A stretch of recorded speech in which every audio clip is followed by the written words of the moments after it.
wrong with you? Dad, what have I done to deserve this kind of panel? You call this panel? So it is okay for you to just walk out of the palace without telling anyone where you're going to? But no, what's going on?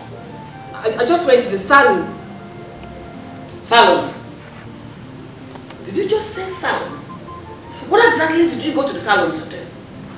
Because this is exactly how you were before you left the house this morning. Look at how ruffled you're looking.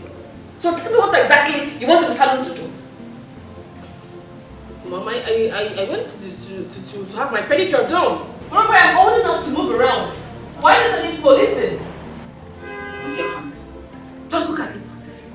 This was the pedicure you were wearing before you left this house today. Lie! Where are you coming from?